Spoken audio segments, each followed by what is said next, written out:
Thank you for joining us this evening for another one of our Courageous Conversations.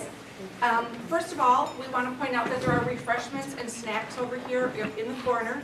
If you need anything, please feel free to help yourself. Everybody was working hard today at Invisible City, so thank you to everyone who participated in that important work today. I know it's really intense and it's hard work, but it's well appreciated. We did not get rained on. And you had the timing couldn't be more perfect, right? Exactly. So for those of you who have been here before, you know a little bit about our Courageous Conversations series. Others that are new to this series, I'm going to explain a little bit of what we hope will be the norms for these topics. And let me just read off from my cheat sheet because I didn't take time to prepare today. So let's just get that out there right now. Back in October of 2014, the church received some feedback, and the comment was, "Thank you for being a church who was willing to have conversations on controversial topics." So for us, that's pretty important feedback. We feel like that has a lot to do with our identity at a church, and we appreciate those comments. And we wanted to continue on that with that thread, right, to have some conversations about things that maybe are a little bit crunchy. We formally launched a Courageous Conversations series in 2016. Some of the topics that we have talked about: domestic violence, end-of-life issues, the Israel-Palestine. We had a group of bereaved parents come in and talked about the reconciliation work that they have done. Multicultural images of the Holy Family. This was the exhibit by the artist Janet McKenzie. We did that in December. That was fantastic. We have some pieces of her artwork here in the church. That was wonderful. Human trafficking, women who changed history, homelessness, anger and forgiveness. And tonight we're here to talk about the topic, what is an inclusive LGBTQ Christian? So a lot of really important, really interesting topics that are important to discuss. So some of the things that we hope you'll embrace while you're in the room tonight when we're having these conversations, just think a little bit about being present in the room. Empty your mind of anything else that's going on. Try and shed what you've been thinking about through the day, and just really focus and be intentional in thinking about these conversations and engage your mind in what we're talking about tonight.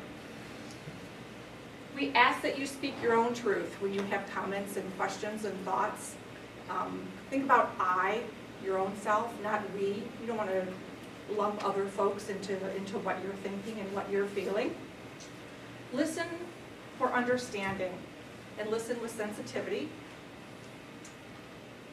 And really, we're here to prompt some conversation. We're here to challenge your thinking maybe a little bit, to ask you to break out of your box or to start to think in new ways, and expect to leave here with no closure. We're not here to give closure to a topic. We're here to explore a topic and dig into stuff together. We are thinking and planning for what we want to do in this series next year. And so Kathy and I talked a little bit today about some potential topics. So I made up this survey, and I'll put a few on each table. We would love to hear from you. What's of interest to you? Where can we pursue other topics that are of interest to the group? If there's something that you have on your mind and it's not included here, please feel free to write it in. If you think of it later, send me an email, and we're happy to follow up and see what we can come up with. So we're planning, we'll have one more topic. We're looking at late July, August, and then we'll start again September, October, maybe take a break through the holidays. So with that, I think we can get started. Thank you, Lisa. Lisa is part of our leadership team. She is in the area, and there's obstructed viewing here behind this pole. She's part of our leadership team. She is education focused, and so she is one of the people that is supporting this Courageous Conversations ministry that we do for the community and for our own church. But we do hope to get the word out when we do these for people in the community to hear the different types of things we're opening, different conversations we're opening for people to share and discuss together. My name is Kathy King. I'm the pastor here at the Tecumseh Presbyterian Church. I've been here about 3.5 years. I love that we do this. I just think that there's not a lot of places that you can go to have conversations that can be, we call them courageous, they can be harder to enter sometimes. People don't want to talk necessarily about, or find it hard to talk about some of these topics, and but they're so vitally important to us, to our families, to our friends, and our colleagues, our co-workers, our neighbors, and so we are happy to bring this opportunity to you tonight. I met Ben Hollenbach last summer. He came to church one Sunday, I think is when you first came and introduced yourself, and he had been advised by one of my colleagues in Ann Arbor, because he goes to school at University of Michigan, pursuing a PH.D. there. Ben was advised by one of my pastoral colleagues in Ann Arbor when he was asking about who he could talk to about this dissertation work that he's doing. She said, you might talk to Kathy King, she's pastor of a church in Tecumseh. So he came to our church, introduced himself, we started talking about this work he's doing, which you'll hear more about tonight. This is the topic, or connected very closely to the topic that he's doing his dissertation work for, his PhD. Ben talked a little bit with me about the fact that he was wanting to engage with 3 churches in this program that he's working on. Three churches, and he's helping churches to discern how welcoming the local church is to the LGBT community.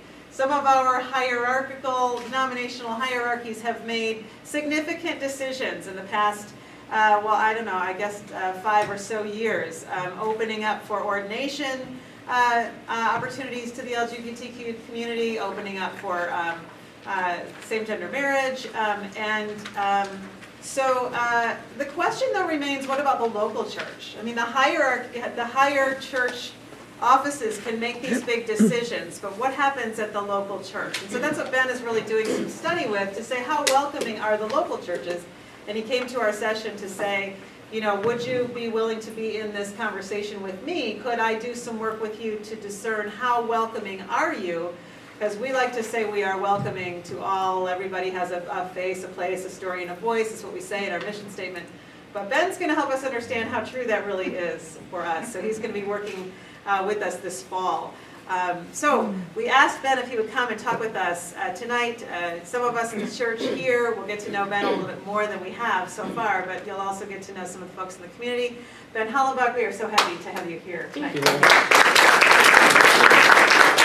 Hi, everybody. First off, how am I with volume? I've never needed a microphone in my life, and I'm not going to start this evening. Great. So thank you so much, Pastor Kathy, and the session, and the church, and everyone here for having me. I'm very excited to be here. I'm excited that we all got in before it rained on us, most of us. Sorry if you didn't. Let me just very briefly introduce myself, because I really do want tonight to be about conversation. Rather than me sort of talking at you for 2 hours, we'll talk at each other. And that will be, I think, more fun and more edifying. So, a little bit about me. I hail from central Pennsylvania, very close to Penn State, which I'm afraid to say around my Wolverine or my Spartan friends. I moved here in 2014 to pursue a PhD in the Department of Anthropology at the University of Michigan. Anthropology is the science of human culture, past and present. So my archaeologist friends look at past culture, and I, a socioculturalist, look at present culture. A lot of my colleagues go abroad to the sort of farthest reaches of civilization to look at faraway places. I work in the United States. My work focuses on mainline Protestantism in the United States. And what I mean by mainline Protestantism are the major Protestant denominations. So Presbyterians, of course, but also Methodists, Lutherans, the United Church of Christ, Episcopalians, I'm going to start that word again, American Baptists, and Disciples of Christ. My dissertation research focuses on faith and social issues, so what people's faith motivates them to do in regard to social issues, how your faith causes you to act in a church setting, and I look at what people do in particular to be welcoming and inclusive to the LGBTQ community. What I don't do, I don't want you to think of me as sort of an auditor who goes in and rates churches on a scale of how welcoming they are because I firmly believe that every church does it a little bit differently, right? Every church is in a different community, it has a different group of people, and it has a different set of circumstances, and the congregation's response to those circumstances are going to be different. So I'm really interested, and the reason that I'm working in this church and in other churches is to find the variety that's inherent in the way that people respond to this particular issue. So our conversation tonight will alternate between a discussion amongst all of us of some questions that we've come up beforehand, and then I brought some stories to share. I find that one of the best ways to communicate this topic is to tell stories of how people of faith have responded to what can be very divisive and very painful issues surrounding inclusion and participation of a very marginalized community, especially by the church at large. So let's start right away with our first question. And the words here are a little bit small, but I have a big question here, and then I have some little side questions. What I thought we would do, you're at tables or in small groups.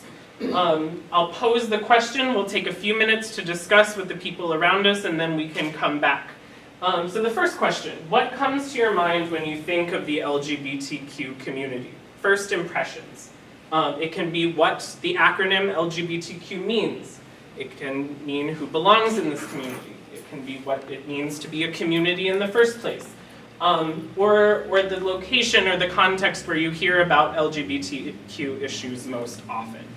So take a second in your groups to just sort of absorb the question, think about it. There's paper and pens if you wanted to write some things down. This is the hardest part for me of teaching, which is to stop talking, and I'm going to do it.